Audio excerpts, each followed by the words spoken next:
think my overriding feelings about most studio days at university is that you haven't really got enough time to perfect it.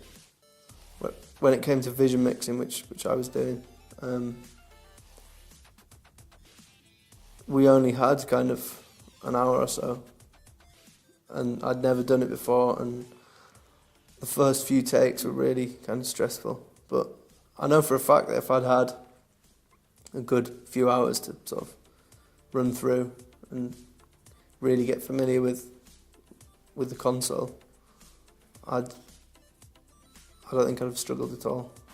This was our last day of the year in the TV studio, so we kind of wanted to switch the roles up a little bit. So people who were comfortable in front of the camera were put in the gallery, and people who like it in the gallery, we made them go and present and be guests on a show. So it was good in a way because we were put out of our comfort zones, and you can tell throughout the whole day that there was so many takes we did, so we were learning then how to do our job because we'd never done it before.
Well, growing up, I was always involved in music and art. My mother was an artist, and I was very much interested in, like, I played in a lot of bands and DJ'd, but was also interested in the design and the graphics that went around it. So everything from kind of like mod style to kind of graffiti. You know, I'm 80s child, well, born in the 70s, so I kind of grew up with all that kind of design stuff. So it was always there in the background. And when I left school, I kind of went on to study art, and I did my sort of foundation fine art, and looked like that's the avenue I was going to go down. But then the music kind of thing just took over, and so for a while I was kind of more focused with the DJing and promoting and things like that. But then kind of naturally sort of came back around to the art and got back involved. And I think it was a good time for Newcastle. Things were just sort of, you know, it was just a lot of things kind of fell at the right time. For me, the art culture in the UK in particular is worthy of support, and that's certainly something that I'm kind of backing all the way. And for a number of reasons. I mean, obviously, first and foremost, I've grown up with it, you know, so this particular type of culture, this particular genre of movement, whether you want to call it hip-hop as a more covering title, this is what I've grown up with, so it's what I'm a part of, and so it's important for me to represent who I am. And any artist or performer of any style or art form should always represent where they're coming from. They should always be true to themselves. You should never put rap with a fake accent. You should never paint something that you're disconnected to. You know, you should always represent where you're coming from. I mean, the real change came around sort of 2005. I think that was kind of when things started to come together, and that kind of sort of fits with the global pattern, the emergence of street art. I think Newcastle was just in tune with what was happening elsewhere. So I think 2005, 2006, they've been the interesting turning point. If you'd like to. So the Arches at the back of Sage Gateshead is a project we set up 2009. The idea was we've always been traditionally a straight up music project, but obviously as my background is sort of wavered between both music and art, and I was keen to kind of find a way to bring that back in.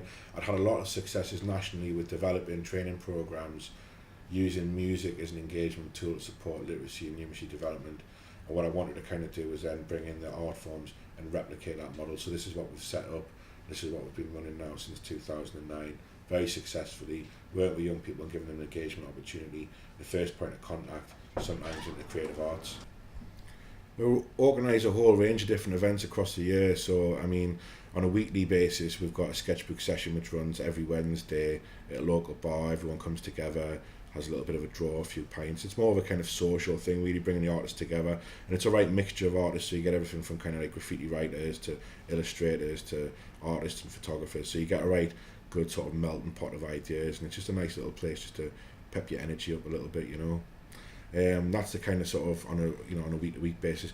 Across the year we do a whole range of big events, kind of bringing people together, big sort of graffiti jams, big arts events, seminars, film screenings, all that kind of thing, and we support a lot of the local galleries in terms of putting on like the premiere nights for new shows and new artists, etc.